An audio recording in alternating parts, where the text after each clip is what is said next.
Today,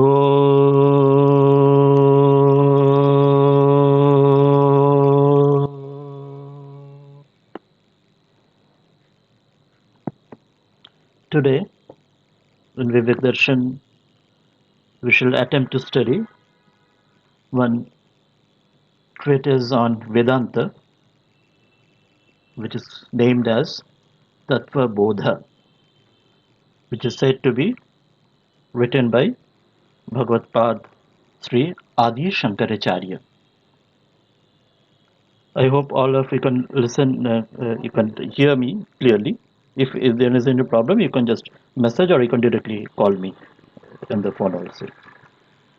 So, before we begin the main subject, there will be a little bit some ideas and clarifications of the which we are going to study. Tattva Bodha, as we said, a treatise on Vedanta. It is called a Prakaran Grantha on Vedanta. Now, what is a Prakaran Grantha? Prakaran means Prakaran, Prakrishta, the Karana. Karana, the word Karana means instrument. As we use the word Antakarana, Antakarana means our mind, intellect, etc. And Bahikarana means our outward other senses. So Karana means an instrument, a tool by which we can do different works which we are not able to do otherwise. Like in a factory, we use instruments to do different types of work. To write, we use a pen. Anything which helps us as a tool to do anything work, to understand or to get it the desired result. That is called a karana instrument. So this is a prakrishta karana. Prakarana grantha means is a very apt, very suitable, very correct instrument for understanding the concepts of Vedanta. So very first word is this is a Prakarana Grantha of Vedanta. There are many other Prakarana Granthas also. Within this, Shankaracharya he wrote this Tattvabodha. This is a very concise, very small Prakarana Grantha. It is like that in just very basics of Vedanta, the paribhashas means the technical terms of Vedanta. Like before exam, we don't have time to read in details the books, but we read small reference books, very short notebooks. Like that, in this Tattva Bodha, there's not much details of discussion, but in a very brief and a very concise form, the very basic tenets of Vedanta are given. So that's why it's a very apt and very suitable one to begin the study of our Vedanta. There are many more higher books or many higher very details and deep books that are available. But to begin with, for commoners, beginners like we ourselves, it will be very helpful to know first the basic concepts. Now, first to come to the term of Vedanta, we said this is a Prakarana Grantha for a Vedanta. Now, what is Vedanta?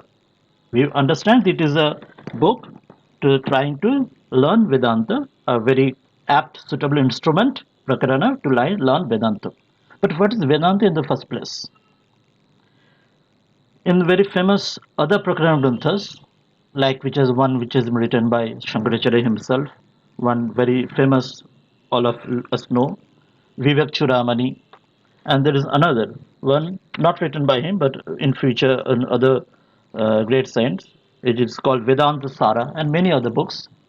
It is said that Vedanta means Vedanta Nama Upanishad Pramanam Tat Upakarani Sharirika Shutradini. What did it say? It says Vedanta means Upanishad, which proof is Upanishad, and the supporting Upanishad there are other books, texts which are called Sharirika Sutra. Another name of Sharirika Sutra is Brahma Sutra, which is composed by Vyasadeva. And another Vedantic text for this Pramana of Vedanta is Gita, Srimad Bhagavad Gita, which was uttered by Bhagavan Sri Krishna during the war of Kurukshetra to Arjuna, which has been composed and written, noted down by Vedavyasa in the Mahabharata, the epic Itihasa. So these three things, one is Upanishad, one is Gita, and another is Brahma Sutra, that also written by Vedavyasa. These three constitutes the Prasthana Traya. Traya means three, the three Prasthanas. The Prasthanas, that the Prakrishta is Sthana, the very Sthana means very apt, the seat of Vedanta, which is the very foundation. Sit prasthana means the star where you can be very deeply seated, where you're not moved. You cannot be moved very easily. Very deep foundation. So that is a prakrishta, the sthana, where once you be seated there, nobody can shake you, put you in doubt, or shake your beliefs, or shake your ideas, or bring in wrong notions. So these are the three. In these three, the Brahma Sutra is called the Naya Prasthana. Naya means the logics, where the different logics, rationals. Like in Western psychology, Western philosophy, we to talk of logic, Naya, that how to deduce some conclusion, do one analysis, synthesis, and like that, bring out a conclusion, whatever we want to prove and what we want to disprove or to put our own decision. So this is the Naya Prasthana Brahma Sutra. The other one is Smriti Prasthana, which is called Srimad Bhagavad Gita. Why Smriti? Smriti means that which is remembered. But Smriti, we understand the word. Smriti means to, which is in a memory, which is remembered. That is Smriti. So apart from the Shruti, which will come later on after this, everything else, all the literatures in the Sanskrit literature, later scriptures are called Smriti. Smriti denotes even this like Itihasa, Raman, Mahabharata. It denotes the 18 Puranas which are written by Vedavyasa. It denotes the Dharma Shastra, and later also many Sanskrit or future other even up to today. The whatever like Vivekananda Smriti recently we have been published. The other whatever in future the great saints or rishis or great seers that wrote it down with the ideas of the main from the more Shruti. It is following the perceptive Shruti. It doesn't deviate from the line. It does not antagonize the idea of Shruti. It follows its line, and that is called Smriti. So, which is remembered. Remembered, it comes from the your thought process that you think, we think and remember it, and intelligent thought process, we write it down. Like we said that Vedavyasa wrote down the Gita in the Mahabharata. But again, because Gita has been given by himself, by Lord himself as Sri Krishna, or in other cases also in some different incarnations when they give their own their either their scriptures or their own decisions on the teachings, so those they are so great in their height in their the lofty teachings of Vedanta. Sometimes though they are as a technical point they are smriti because they have been codified later on in the books, but in the spirit sometimes they are thought of at the same equivalent to Shruti itself. Like Gita, though it is written as a Smriti in the Mahabharata, but it is said as it is said by Sri Krishna himself and is a very lofty teachings. And so the in way of giving a very special place to it, it is sometimes it is said it is in the at par with the Shruti or par with Upanishad. In similar form, we may say today, like Sri Ramakrishna Kathamrita, the very lofty teachings, though it is a very later development, only 100 years back or so, but the lofty teachings by reincarnation.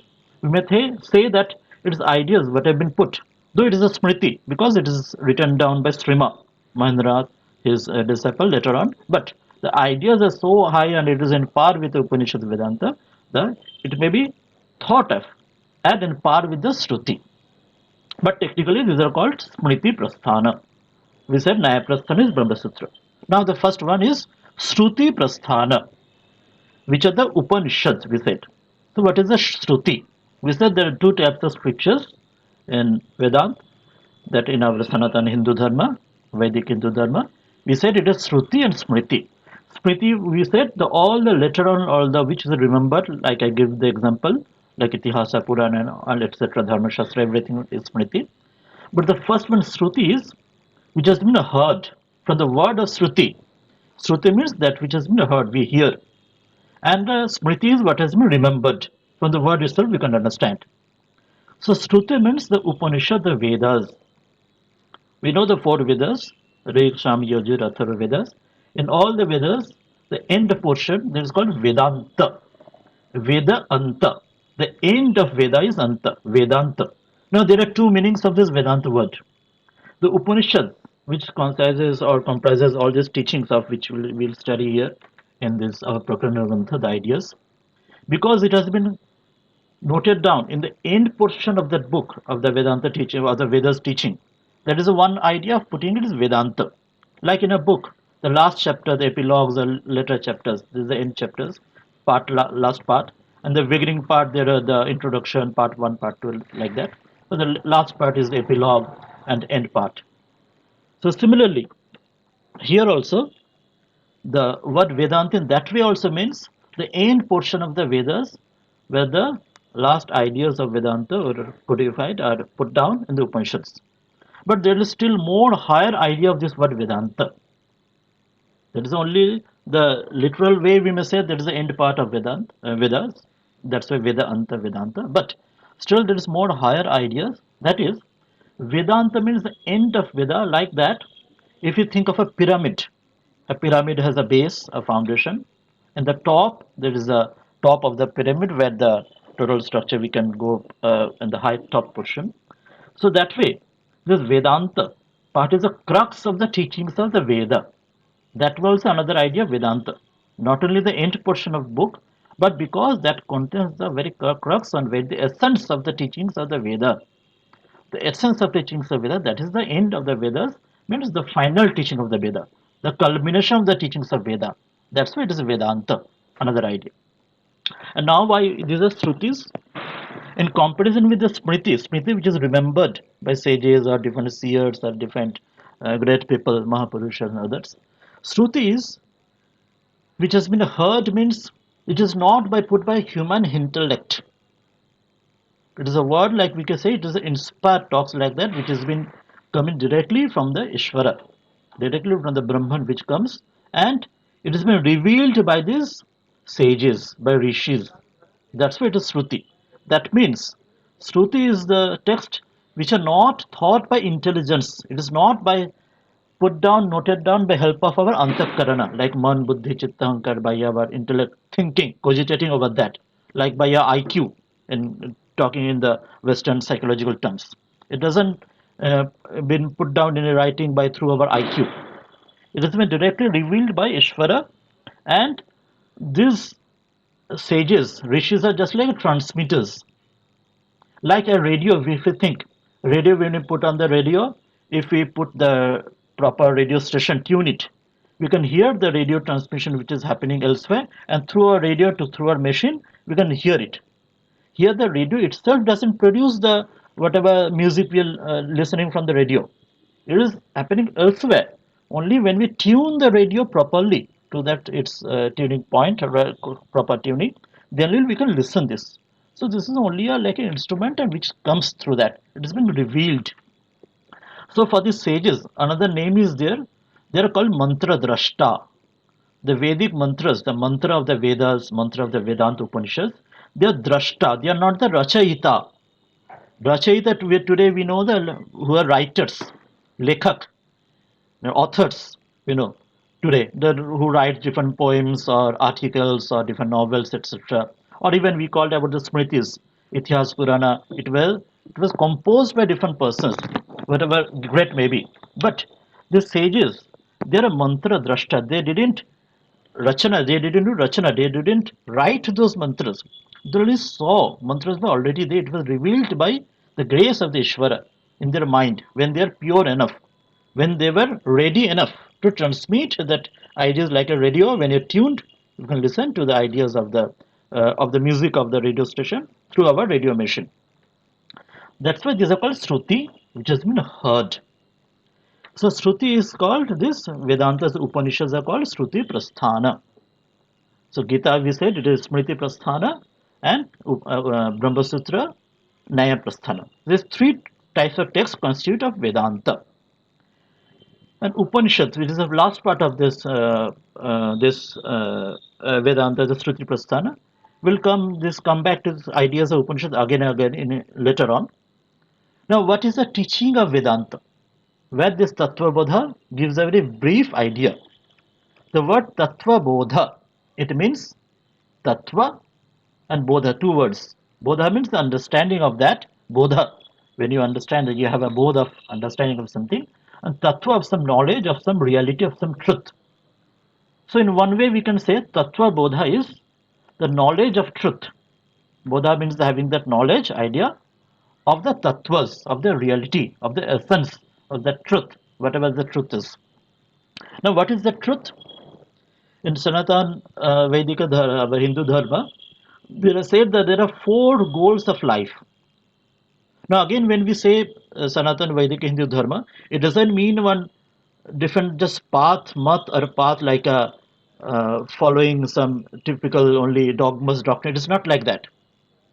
Like in science, science maybe say like Newton or Einstein. It doesn't. Science is not differentiated in your Western science, Eastern science, or Hindu science, or Christian science, or any Arabic science. Not like that. It is a universal laws of nature which has been codified through the science and their technologies. They bring it out to the help to help the humanity for the outer nature, outside world.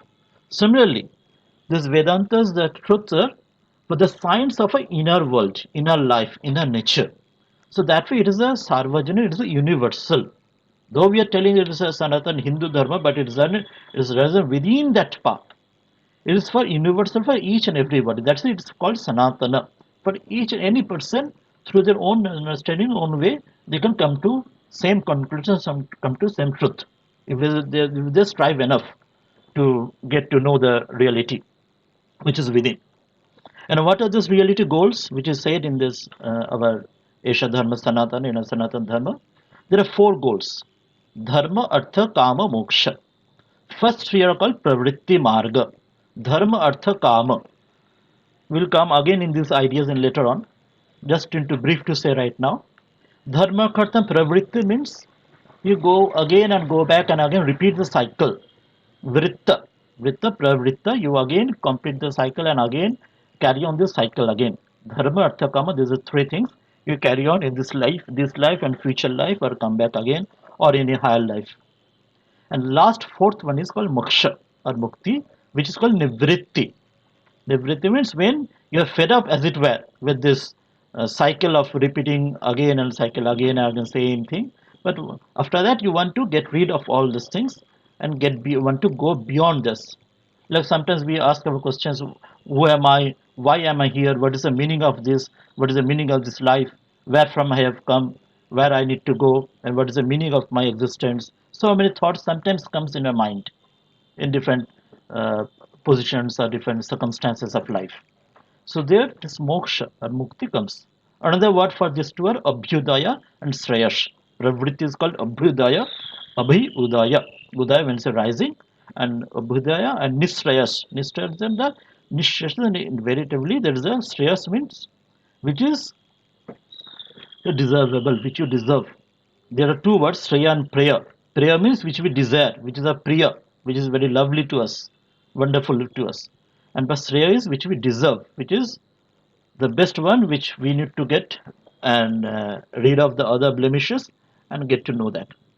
So this moksha mukti is the goal and the idea of Vedanta. And there this tattva, bodha comes. It gives them idea about this moksha mukti of this tattva reality of truth, and to know us how to reach that, what are the realities, what are the different forms, or whatever the very questions, whether doubts, and many more things what I said in this very brief introduction. It will come back again and again. In very brief, we said this moksha mukti tattva of Vedanta, which will be taught, the bodha of that, understanding of that, of truth of that, knowledge of that, will be taught in very brief, concisely, in this tattva bodha. And as we said before, now starting the main subject, it was said to be composed by Bhagavatpad Sri Adi Shankaracharya. Now, who is Adi Shankaracharya? We know that he is one of the most famous proponent of Vedanta and mostly of the Advaita Vedanta. Now, his timing of in a Bharatiya Parampara, it is not clearly said by any people, we may say. Western scholars put his time in different time span in the world history. Some Indian scholars or some Bharatiya Parampara put his time span in other span history. Nowadays, many people try to come to this conclusion that he lived in the time almost more than 700 years after the birth of Jesus. Why we are talking of Jesus? Because we know that today's world, everything is the time. span or timeline. They divided almost before the birth of Jesus and after the birth of Jesus. That way we come to understand the different time span today. The before birth of today it is called nowadays before Common Era, BCE. Earlier it used to be called BC, before Christ. Now it is called BCE, before Common Era, means almost before the birth of Christ, Jesus. And after this Common Era, CE, which was earlier used to be called AD. Nowadays it is called CE, Common Era. That is after the time of Christ, Jesus. So most scholars nowadays say that he lived at the time around something that we won't go to any scholarly details, because the memorizing the birth and death or those things are not important to us. We'll try to understand the essence only. So they say around 700 years after the time of Jesus, in the Common Era, he lived, Shankaracharya. But there in Bharatiya Parampara, the Matha, different ashramas, four ashramas, famous ashram, which Shankaracharya himself established, and another fifth one in Kanchi, which is also said by them, that which has been established by him. They give different dates. They give the dates before Common Era, around 500 years before the Common Era, BCE. There also they have some date had little bit 500 years, little bit 400 something, little bit 500 to 600 something. So that's the before Common Era they give. So we understand there's a huge span of difference between different person to say the date of Shankaracharya. Some say in the tradition, Bharatiya Parampara, that is before Common Era, almost 500 years before Common Era. That means almost 2500 years from today, which we are studying today right now. And many nowadays, many Western scholars and some Indian scholars, they say he lived around 700 years after the time of Jesus in the Common Era. So that makes his time around 1200 years or 1300 years before today's time, which we are studying right now. So whatever may be, so his main part was Shankaracharya. He wrote all these three Prasthanatray's commentary, which is called Bhashya. We talked about Upanishad, we talked about Gita, we talked about Brahma Sutra, Nyaya Prasthana, Smriti Prasthana, Shruti Prasthana. He wrote the commentaries on all these three.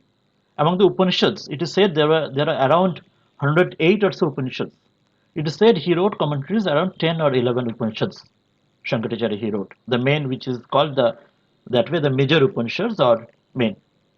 It doesn't mean the minor Upanishads are less significant, but Shankaracharya he wrote these commentaries and they were profound in depth and ideas and very details. That's why they are known as major Upanishads. But other Upanishads which didn't write commentary, they also have the same truth of Vedanta, of that moksha and Nibritta Marga Nisrayas also, which will come later on. And he, Shankaracharya, with that, he established this Vedanta of this Upanishads, which was already prevailing in the land of Bharatvarsha long years earlier, in the time of Sri Krishna, in the Gita, in the time of Sri Ramachandra, in the Ramayana, and still earlier in the Upanishads, but which were with time and again which the ideas and teachings fall away or become got forgotten away, or people false interpret that, or they get astray from the truth, or many things happen with time. He again he put it in its pristine glory, and within that also Vedanta, the idea of Advaita Vedanta. Here also there are other terms, Advaita, Dvaita, and other terms that will come later on again. Advaita means there's no two. Dvaita means two, Dvaita two, and Advaita means not two. So one without the second. So that he put out in the details. This idea will come back again later in details when we go in the text literally. So now let us begin the text. In the Bharatiya Parampara, whenever we study a text, whether it is a spiritual text or even any, suppose a literature or any other text or a science like that, we begin with a verse which is called Mangala Acharana. Mangala Acharana means achar, the way you behave. It is said that achara prathama dharma. Achara chara shabda, chara means to move, to work, to keep on moving. So achara means how you need to move. That means how need to you express your conduct in a life, in a society, how you need to behave, how your character should be. So that should be Mangala Acharan, that should be good Mangal, do good. It should be auspicious to yourself and to others as well. This is very important in Bharatiya Parampara. Everything, whatever you do, whatever you think, whatever you speak, it should be beneficial to yourself as well as to others as well. That's why Mangala. That's the very first prayer is Mangala Acharana. That yeah, Achar, whatever that here I am writing this Tattvabodha, Shankaracharya, that he says that my Achar, whatever I am doing through this, it should produce auspiciousness to myself and others as well. It should not produce any negative because it is a great thing. There is such a great lofty ideals of this Arya, the Rishi Dharma. It is Arya word itself means who is cultured, who is refined, who is better, who is more moral. That is the idea of Aryavad. It doesn't mean a race or racial theory or race or any word in a language. It always means one is culture. The same word comes in Gita also when Sri Krishna says to Arjuna that you have become anarya, means you are forgetting your what your standard, you are going down. So that's why this Mangala Acharan is very important. Text starts with this Mangala Acharan. Now let us start with the Mangala Acharan. We can see probably in this screen that Shankaracharya is sitting and imparting this knowledge and is giving this knowledge to his four disciples. Four disciples, as we said, these four disciples, they were the first four disciples who started his the four mathas, and he they established the teachings and carried forward this through this Guru Parampara, Guru disciple Parampara to later to today, which we are now. This Parampara tradition is again very important, Bharatiya Parampara, Bharatiya tradition. It should not have like Shruti, it is coming from God directly, from Ishvara. And then after different lines of heritage Parampara, coming to Shankaracharya through his four disciples, coming to today to us. With that, it is a unbroken lineage. It's never been broken anywhere, this heritage. This is a very important idea. So, now coming to the Mangala Acharana, this text by Adi Shankaracharya, Tattvabodha, it has 5 chapters as it were. What is the 5 chapters? Slowly will come. The first chapter is called Adhikari. Second chapter is called Atma Tattva Viveka. Third chapter is called Jagat Ki Utpatti. Fourth chapter is called Jiva Brahma Ikya. Fifth chapter is called Jivan Mukta. Will begin with the first chapter now, the Adhikari. Who is Adhikari or what is Adhikari will come. Now, to begin with Adhikari, let us start with this Mangala Acharana. What is this Mangala Acharana? We said, Om Sri Gurubhya Namaha. In Bharatipura, again, it is very important that before you study anything or do any auspicious any work, you prostrate to Guru.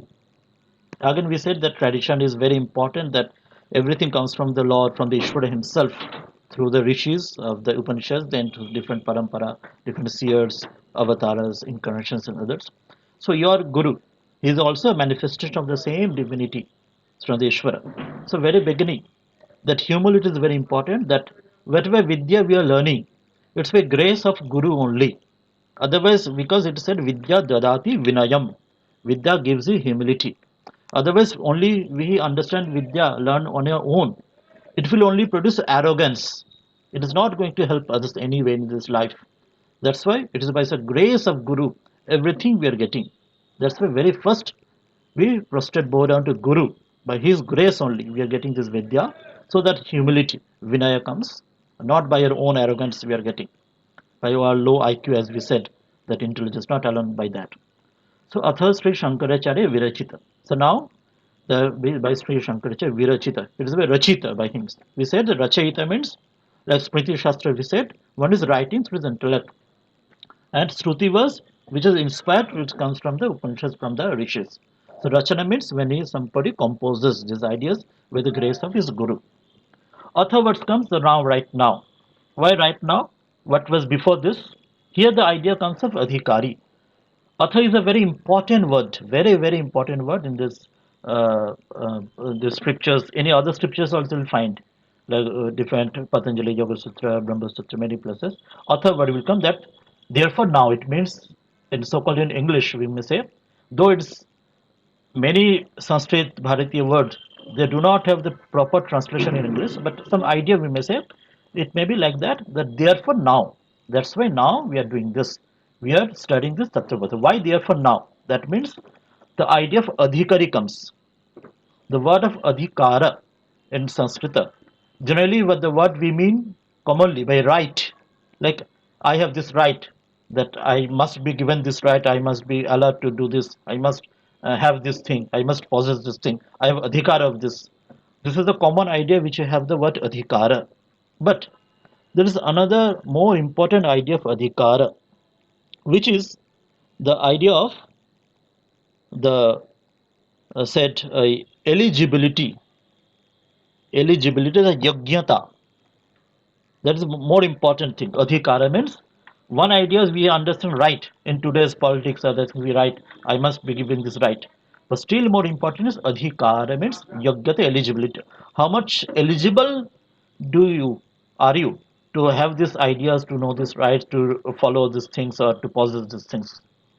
Like anybody, like Swamiji used to say, Swami Vivekananda, that anybody can have a whole library of books in his house, but he is not eligible to understand and follow, read those things. It will like only books only on the shoulder of the back of a donkey. Donkey may carry all these books, but he won't be able to be able to understand that the knowledge, the wisdom of these things. He won't get the Tattvabodha. He won't get the understand of the knowledge of these books. That's why the adhikara means where I am eligible or not. Not only right, but eligibility, yogyata. So before the eligibility, again the prayer is there, Mangala Acharan. Let this study be auspicious to us. Let it brings Vidya Dadate be done in the by grace of Guru. And finally, to the realization, which is the goal of this, we said of Vedanta, Moksha, and it should not bring arrogance to us. What is this Mangala Charana, which Sri Shankaracharya writes here? He says, Vasudevendra योगीन्द्रं नत्वा ज्ञानप्रदं गुरुं मुमुक्षाणां मुमुक्षूणां हितार्थाय तत्त्वबोध अभिधीयते. Now who is, we say the Hindi translation is written, हम ज्ञान प्रदाता वासुदेवेंद्र योगियों में श्रेष्ठ गुरु को नमस्कार करके मुमुक्षुओं के लिए के हित के लिए तत्वबोध बता रहे हैं. So is Vasudeva. Vasudeva means Vasudeva Sri Krishna. Means here it means only, not only Sri Krishna, it means here Ishvara. It is not only confined to Krishna alone, it means Vishnu, Bhagavan, Narayana. One idea of Vasudeva means son of Vasudeva. Son of Vasudeva, son is Sri Krishna, Vasudeva, who wrote, we know, who gave the teaching of Gita to Arjuna in Mahabharata, Kurukshetra Yuddha.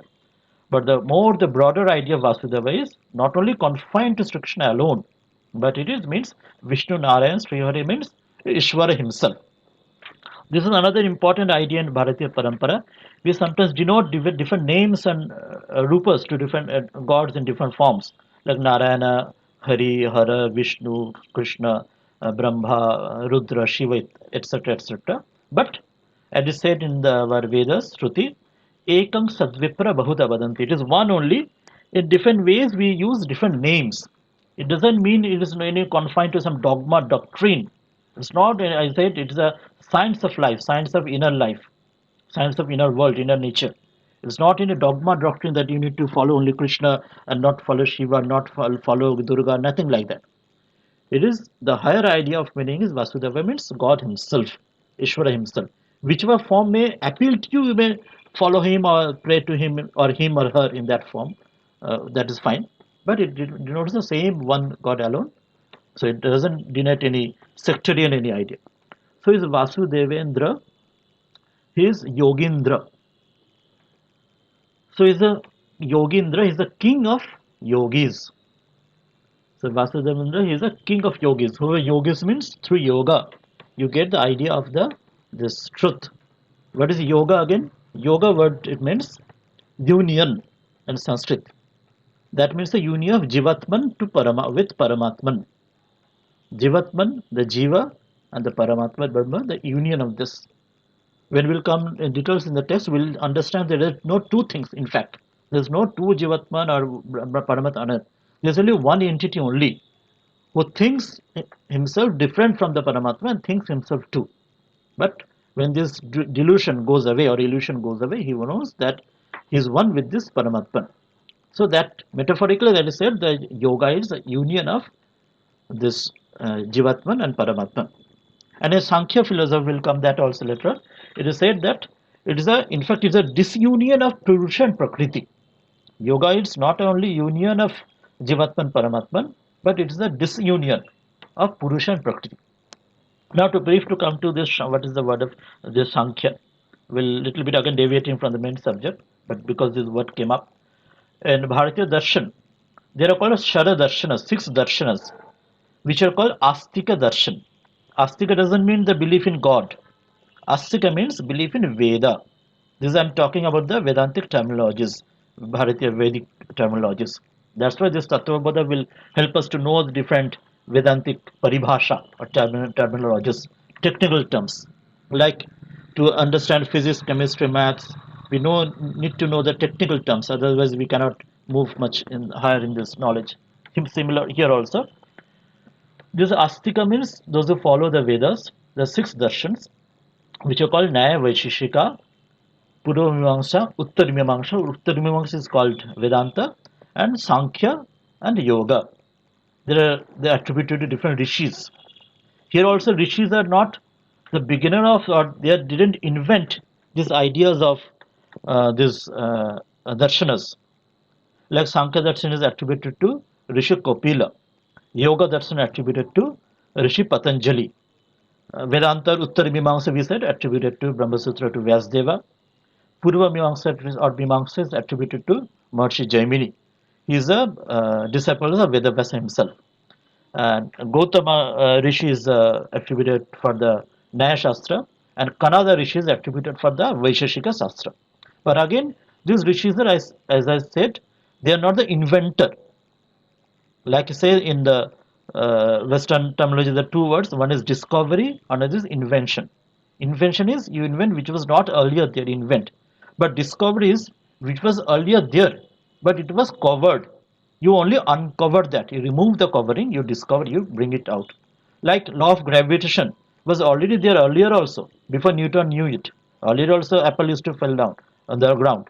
But Newton only founded the law, why it fell down and whatever the consequence of this and so on. So similarly, these 6 rishis, they codified these ideas in the 6 darshanas, which are called Shardashana, out of which we said Sharda Shankha, we just spoke briefly, Purusha Prakriti, which is one of the name. We'll come again later of these things. And this Darshana word means sight to seeing. Like we see something, like we hear something, we smell something. When we see something, the act of seeing is called Darshana. So in Bharatiya philosophy, the word Darshana means to see. In Western philosophy, Darshan philosophy means cogitation, that intellectual understanding alone.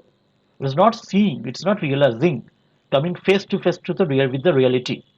It is only getting a theoretical, intellectual through IQ, intellectual quotient, understanding of the functioning of the world.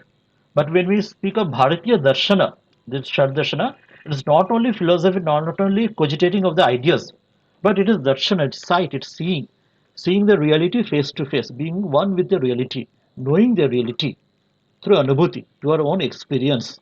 So this is the idea of Darshana. So it is said, so Vasudeva Yogindra, who is the Yogindra, through yoga we come to know this reality, but who is the king of yogis, the Vasudeva Ishvara Bhagwan, who's to him Natva, I bow down to him, I salute him, and he is also Jnana Pradam Guru. He is also Guru. He is the Guru. I said that he is the first Guru is Ishvara. As Sri Ramakrishna used to say that Satchidananda himself is a Guru, Ishvara himself is a Guru. When we say Om Sri Gurubhyo Nama, we say that Guru Brahma, Guru Vishnu, Guru, he is Jagadeshwara, Guru himself. So we bow down to the Guru, and Jnana Pradam is the person who is the bestower of Jnana. He only gives us Jnana. It's not that We're inventing jnana within ourselves. But he, because he gives out of his infinite grace to us, that's why we are getting this knowledge. So we are praying to him. And to whom is giving this knowledge? To Mumukshunam. Mumukshu, we said in the four Purushartha, the moksha is the last one. So one who's Mumukshu, who wants to attain this moksha, get this moksha, one is seeking after this liberation, after this freedom from these bindings of life and death of the samsara to this hitarthaya, hita arthaya, for this hita, for the good, for the benefit of this person, which person who are seeking liberation, who are seeking freedom, moksha, for this, for the hita, for the good of them, for the arthaya, for the purpose of that, this Tattvabodha, this text Tattvabodha which you are going to study us, this abhidhiyate, Avidhita has been expounded. It has been written and been explained now to all the beneficial who wants to gain from this knowledge and go forward to their own realization by the grace of the Guru. Their own Guru is none other than the Ishvara himself, and the Ishvara himself, he is the Yogindra, he is the king of all the yogis, he is the Vasudeva Ishvara, and to him we pray first, and he is only gives us jnana, and we'll come to this. So now we'll come to the first chapter of Adhikari. Before Adhikari, today I think almost 45 minutes is done. And before we start in details, if there are any questions or session will be there. If anything is there, if we won't continue today, we'll just have some questions if anybody has any query. Otherwise, I'll explain one sloka. And otherwise, we'll just discuss any questions or suggestions, feedback. Does anybody have any question or any suggestions, feedback, or any queries, etc.? Then they may put.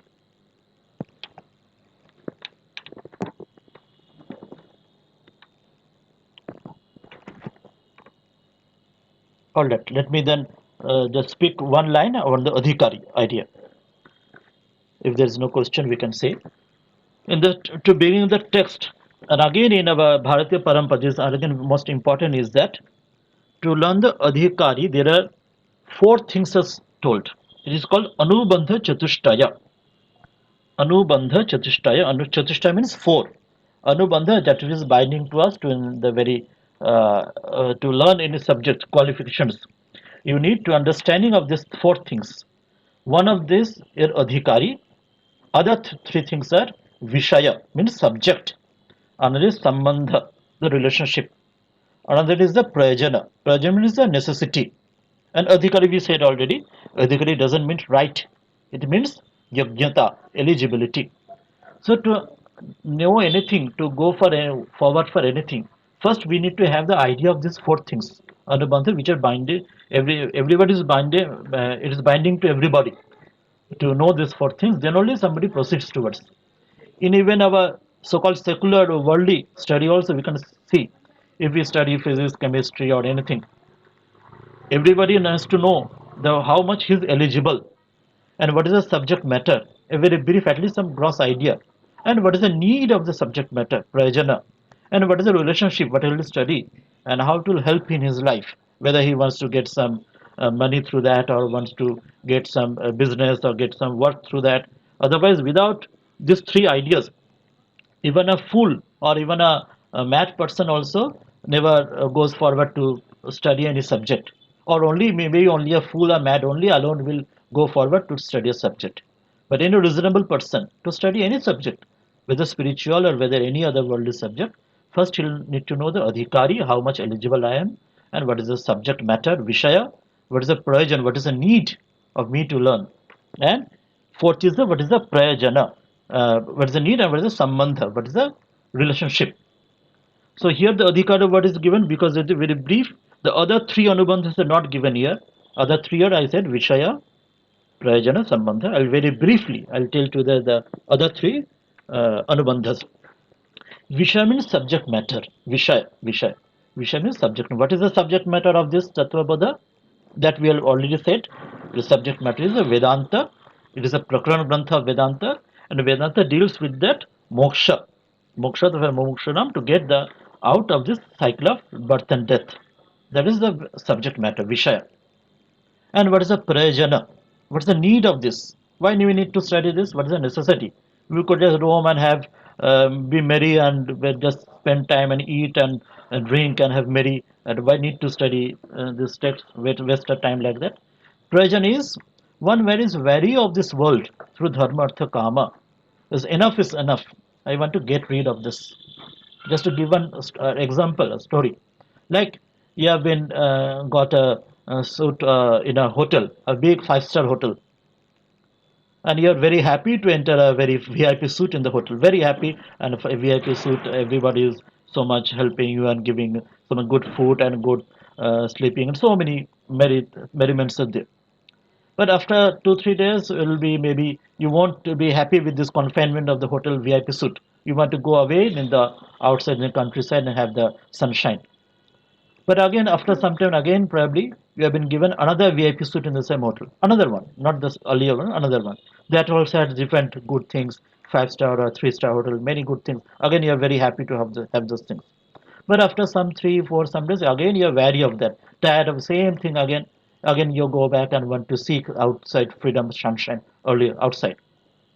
Now it's goes repeating again and again and again. Maybe there are 500 rooms in this 5 star hotel, all VIP. But after maybe 3, 4, 10, or whatever, you will be ultimately tired to that. You will say, I don't want this big, very dishes, this wonderful food, wonderful clothes, wonderful music, or so on. I want the freedom of the outside, the sunshine, all things. I'm a little tired of being confined in this hotel. Though it is very wealthy, I was very happy I was there. Initially, very pleasure was there for me.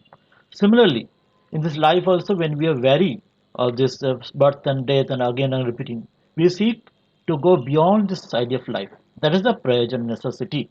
Right now, we don't know which is beyond that. But this much we know, we are not happy with what is happening to us.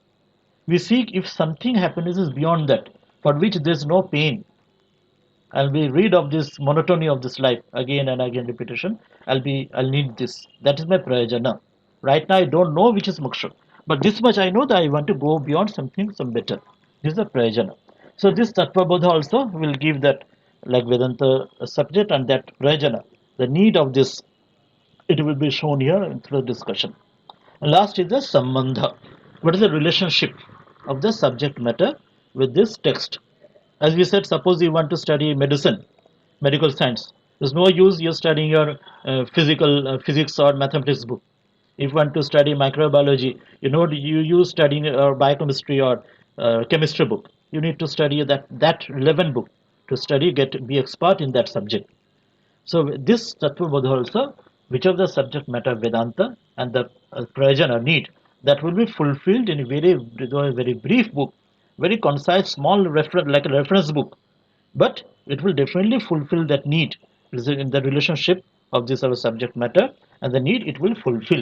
It will gain us these ideas and give us more this will be more beneficial through the study of this, and we'll seek more and more to know deeper of these things through intellectual understanding first, and then as Yogindra said, by the grace of God we need to study and then practice in our own life. It will help us this study of this subject matter. That's why it is a sambandha is also relationship is also formed here. So sambandha is there, prayojan is there, visha is there, then the adhikari. Adhikari is eligibility. Again, our time only 10 minutes are left. Again, if anybody wants to ask any question, I'll not go any further today. I can discuss last 10 minutes. If any questions, queries are there by anybody, you can ask directly or put messages. If there's no question, then I'll go forward. 10 minutes. Anybody else? Any question or feedback? Eddie, you can ask in Bengali, Hindi, English, whatever question. Anyone?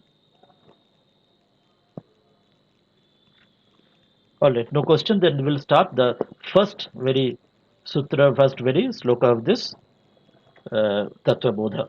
It is said, Adhikari chapter, first chapter. We said Adhikari means one is eligibility. One is eligible for this study. So he says, Sadhana Chatushtaya Sampanna Adhikarinam Moksha Sadhana Bhutam Tattva Viveka Prakaram Vakshyamaha. What is saying here?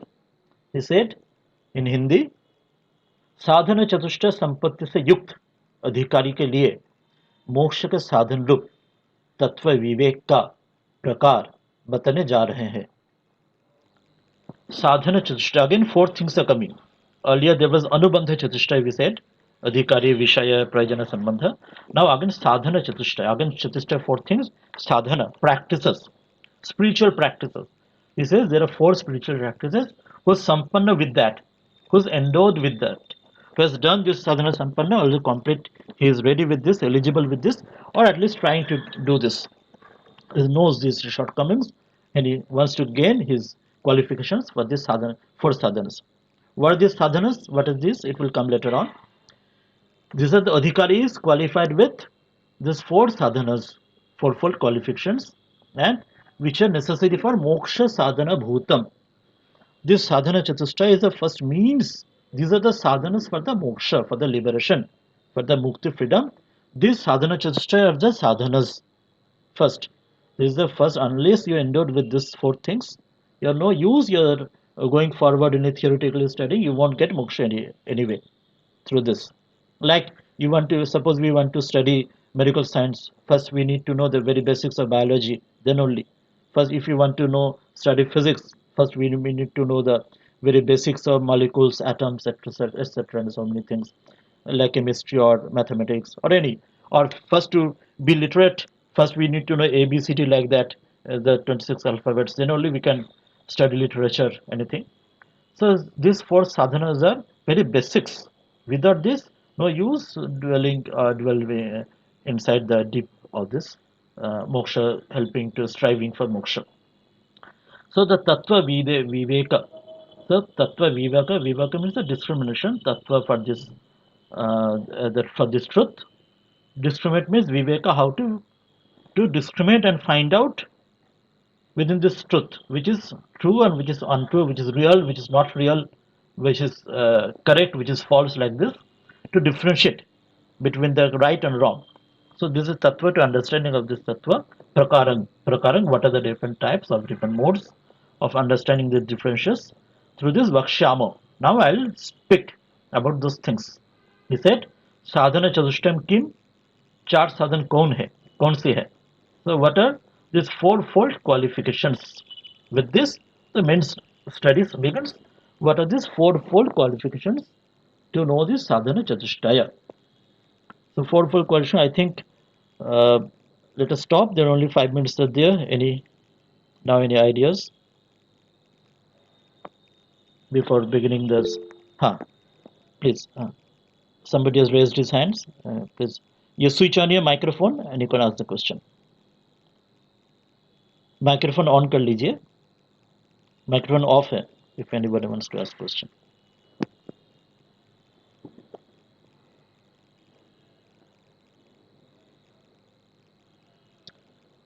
So I think let me just say that what are the name the sadhana chatushtaya, what are the four sadhanas, if there is no question, and we'll end with this today. The four sadhanas he just mentioning in the first verse. The explanation will come later on. The first sadhana he says, Nitya Anitya Vastu Vivekaha. The second sadhana he says, Iha Amutra Artha Phala Bhoga Viragaha. Third sadhana says, Shama Adi Shatka Sampatti. Fourth sadhana says, Sadhana Mumukshatvam Cha Iti. So Nitya Nitya Vastu Vivek is परलोक के भोग से वैराग्य, शम दम आदि 6 संपत्ति और मुमुक्षत्व. The first one, the capacity to discriminate between the permanent and the impermanent, nitya and anitya. Vastu vivek, discrimination, to know between the differential between these two. Second is dispassion viraga, between the enjoyment, phala, bhog, enjoyment of the fruits, dispassion about that. Which one? Iha and amutra. The one's actions here and later on in future life. And the Shamadhi is the group of 6.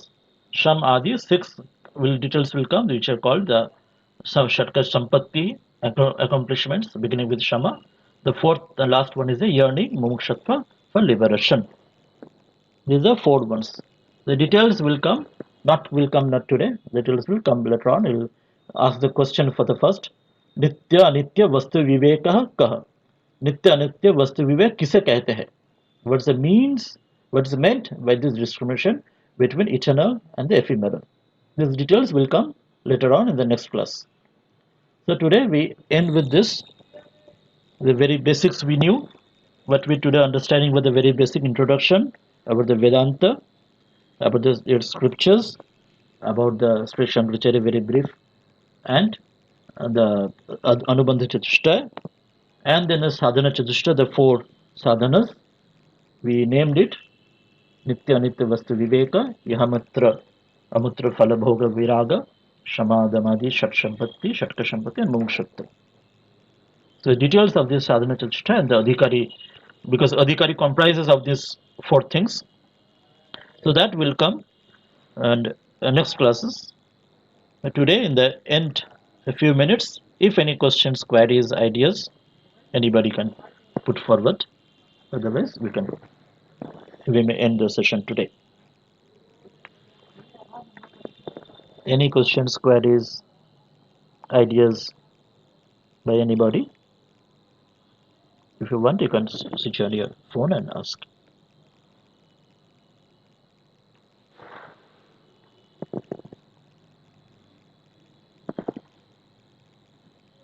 Maharaja, what is the group of 6 accomplishments beginning with Shama? What is That will this? come in the next class details. The names are Shama, Dama, Uparati, Titiksha, Shraddha, Samadhan. Today we only knew the four sadhana chatushtaya. Each sadhana will discuss details. First will come what is Viveka, then will come what is Viraga, then will come what is the six ones, and in details each one will come details. In this text it will come on. Mukshat will come on. And in the term adhikari also we very briefly we said today the sadhana chatushtaya sampanna. There are more ideas of adhikari about the eligibility. That also will come in details in the next class. Today because time is over and others may have other classes from 9 o'clock. So that's why we may stop. Any more questions or any queries?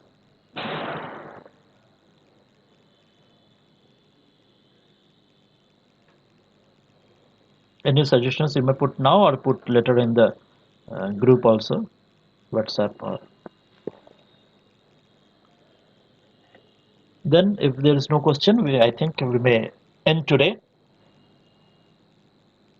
Whatever discussion we did, if any other feedbacks will be there, then we'll carry on these ideas in the next class if possible. And with this very brief understanding today of the Adhikari and the Anubandha Chatushtaya, Sadhana Chatushtaya, we may end this class. And in the next class, we will start in details of those four Sadhana Chatushtaya, the very meanings, Shatshampati, and also the details idea of Adhikari also. We do go in details in each ideas, and then slowly different chapters will come up. So we can end with Shanti Mantra or only that three Shanti, three tapa, for Adhyatmik, Adhidaivik, and Adhibhautik. Three Shantis, it is said three times. Adhyatma means which is related to our body and own karmas. Adhibhautik means which is related to the other bhutas, other jivas, living beings. And Adhidaivik is which is related to the nature. So whatever tapa, three tapa, or whatever uh, misery befalls us, we are that for that we are praying for that for three times Shanti, which is the idea of three times Shanti, and then we'll offer our whatever study to Ishvara alone, himself. Everything like in the beginning we prayed to Ishvara, to Guru, and also we'll offer to Ishvara or our own Ishta. We can offer everything the learning. Then really it will produce the humility, the desired result. Otherwise, it may tend to grow arrogance in the opposite. So we are ending today with the Shanti mantra. Om Shanti Shanti Shanti Hari Om Tat Sat Sri Ramakrishna Arpanamastu. Arpanam is the idea of dedicating your whatever you have done to Ishvara in your own Ishta. And Hariyam Tatsis is the name of Lord in the Omkara. So that is again remembering Lord Ishvara in the end. So let us end today in this session. In the next class we can carry on from this forward. Thank you. Thank you all. Thank you very much.